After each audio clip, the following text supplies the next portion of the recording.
Hello. In this video, we will guide you through the process of replacing your existing Verizon Fios set-top box with the newer Verizon Fios set-top box that you recently received in the mail.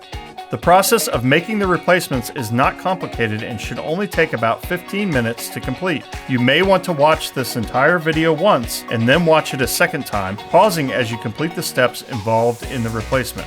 Let's now look in the box that your new equipment was shipped in. Depending on your setup, you may have received a router with your equipment.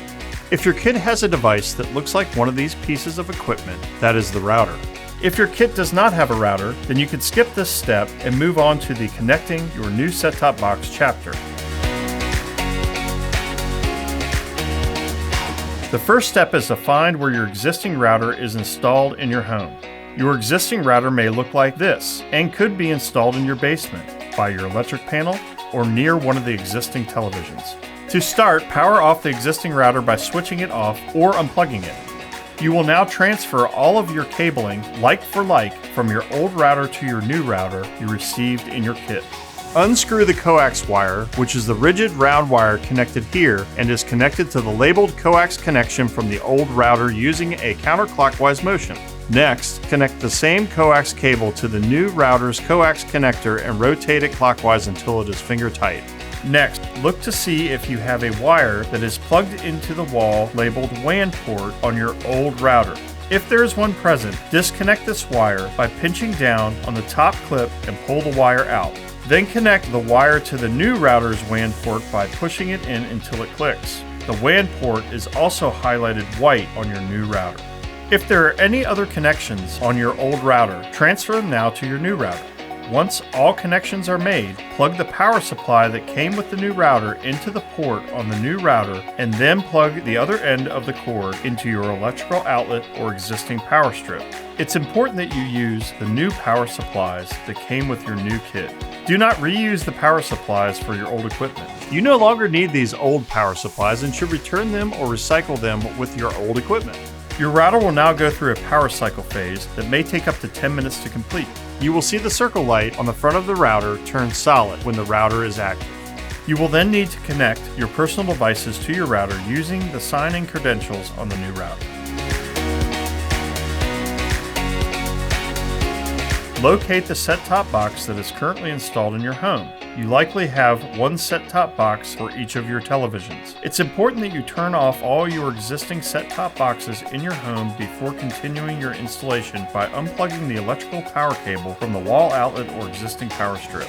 Locate the new set-top box that is labeled VMS4100 in your new kit. This will be the largest set-top box in the kit, and the VMS4100 set-top box must be the first box you install or the rest of the set-top boxes will not work properly. Now pre-position your new set-top box next to the old one so that you can swap all the connections like for like between the old and the new set-top box. First, unscrew the coax wire from the old set-top box using a counterclockwise motion. Then connect the same coax cable to the new set-top box and rotate it clockwise until it is finger tight. Next, disconnect the wire that is connected to your television.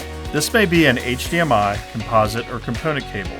Disconnect it from the old set-top box and connect it to the new.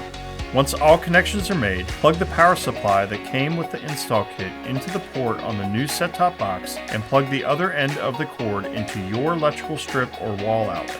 It's important that you use the new power supplies that came with the new kit. Do not use the power supplies for your old equipment. You no longer need these old power supplies and should return them or recycle them with your old equipment. Now, follow the on-screen prompts to complete the installation. Please be patient. This step can take 5 to 10 minutes or longer to complete. Now let's move on to your next set-top box.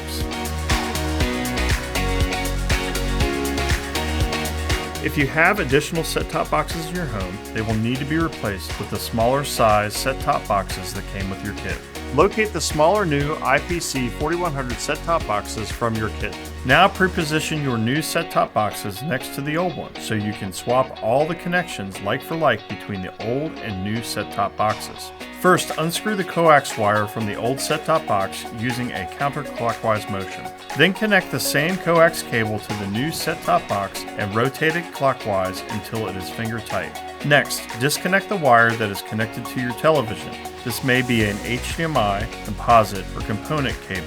disconnect them from the old set-top box and connect them to the new. Once all connections are made, plug the power supply that came with the new install kit into the port on the new set-top box and plug the other end of the cord into your electrical strip or wall outlet. It's important that you use the new power supplies that came with your kit. Do not use the power supplies from the old equipment. You no longer need these old power supplies and should return them or recycle them with your old equipment. Now follow the on-screen prompts to complete the installation. Please be patient. This step can take up to 5 minutes for each box. To recycle your old equipment, check for recycling facilities in your state or community, or return the equipment with the provided shipping label. You can also return your old equipment to your local UPS store. If you run into any issues, the My Verizon app can guide you along the way, and we're always here to help. And there you have it. You're now up and running on your new equipment. Thanks for choosing Verizon, and have a great day.